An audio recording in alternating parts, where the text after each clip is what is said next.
حضرت ابن عمر رضی اللہ تعالیٰ عنہ سے روایت ہے کہ رسول اللہ صلی اللہ علیہ وآلہ وسلم نے فرمایا کہ قرآن مجید پڑھنے والے کی مثال اس اونٹ کی طرح ہے جو بندھا ہوا ہے کہ اگر اس کے مالک نے اس کا خیال رکھا ہو تو وہ رک جائے اور اگر اسے چھوڑ دے تو وہ چلا جائے۔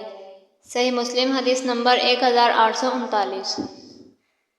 حضرت عبداللہ رضی اللہ تعالیٰ عنہ فرماتے ہیں کہ رسول اللہ صلی اللہ علیہ وآلہ وسلم نے فرمایا کہ برا ہوا اس کا تم میں سے جو کوئی یہ کہے کہ فلاں فلاں بھول گیا، بلکہ وہ بھلا دیا گیا۔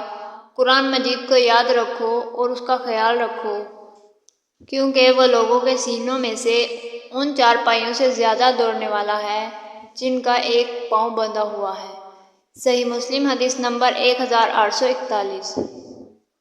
حضرت ابو ہریرہ رضی اللہ تعالیٰ عنہ سے روایت ہے کہ رسول اللہ صلی اللہ علیہ وآلہ وسلم ہماری طرف تشریف لائے تو فرمایا کہ میں تمہارے اوپر تہائی قرآن مجید پڑھتا ہوں۔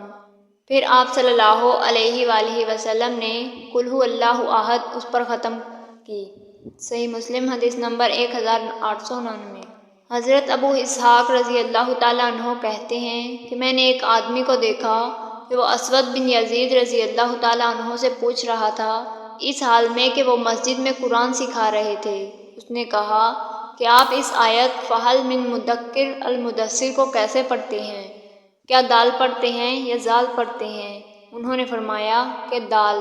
میں نے حضرت عبداللہ بن مسعود رضی اللہ تعالیٰ عنہ کو فرماتے ہوئے سنا کہ رسول اللہ صلی اللہ علیہ وآلہ وسلم مدکر دال کے ساتھ پڑھتے تھے۔